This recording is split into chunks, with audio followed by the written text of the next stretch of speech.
What's up, everybody? What's going on? Today is the second episode in Developing a Business Mindset series, and today we're talking about knowing your audience. This is an interesting topic because I think a lot of people understand the concept but don't always put it into practice as well as they could and really should.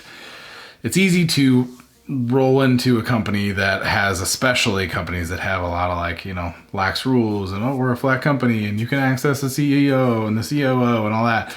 That is all fantastic. I'm not trying to dog that at all. I think that is the best way to run a business.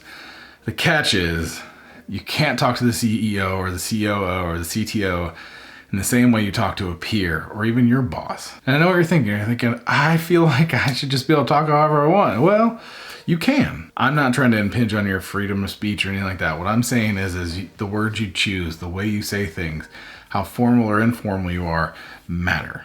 So let's say you walk in, one of your peers is like, hey, what's up, Jason? You're like, yo, what up, man? That works. If the CEO walks up to you and says, Jason, how you doing? You go, what up, man? Like, that's not going to go over well. Usually. Some CEOs, maybe you have a relationship, but that's a whole nother EQ dynamic. That's why this episode is called Know Your Audience, because you could have a CEO or a COO or a CTO or a VP that, is on the ground with everybody and joking around and being playful and all that stuff, and that's fine.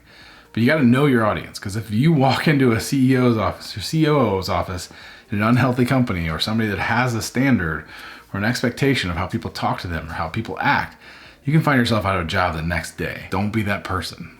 Be the person that is aware of your surroundings, aware of the people you're talking to, aware of the people that are in the room. Just like the first episode said, dress for the job you want.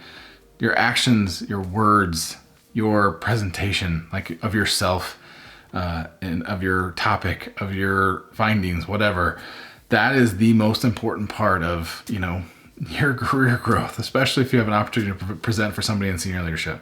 The more on point your deck is, the more on point your talking points are, and the more on point you are, the better it helps your career. Because the worst thing that I could see happening for you is when they come together, when senior leadership and HR comes together to talk about promos and raises and all that, and your name comes up and somebody high up goes, I think that person has potential, but right now I'm not seeing it because of X, Y, and Z, and it's all related to, how you present it or how you talk to them or how they saw you talking to somebody else.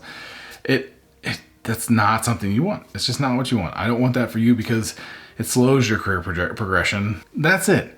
I know this is a weird topic because it has to do a lot with emotional intelligence, which can be, a little subjective. So the key is if you don't feel comfortable, you don't feel like you have a read, even if you kind of feel like you have a read, I would default to, treating your CEOs, COOs, VPs a little different, speak a little slower, be a little more formal. If you do that, I think it puts you in a position to, if you're matching it with the actions in your teams and making sure that you're developing, working your butt off, that just is that added level that will just push you across the line when those promo discussions come up or the raise discussions come up. And that's what I want for you guys. I want everybody to find the career path they want and climb it as fast as they possibly can within reason. I hope this was helpful. If it wasn't, let me know. If it was, hit that like button, hit the subscribe button, and turn that alert on if you want to know about more of them. So I appreciate everybody's time. Take care of yourselves, take care of your people, and take care of your career.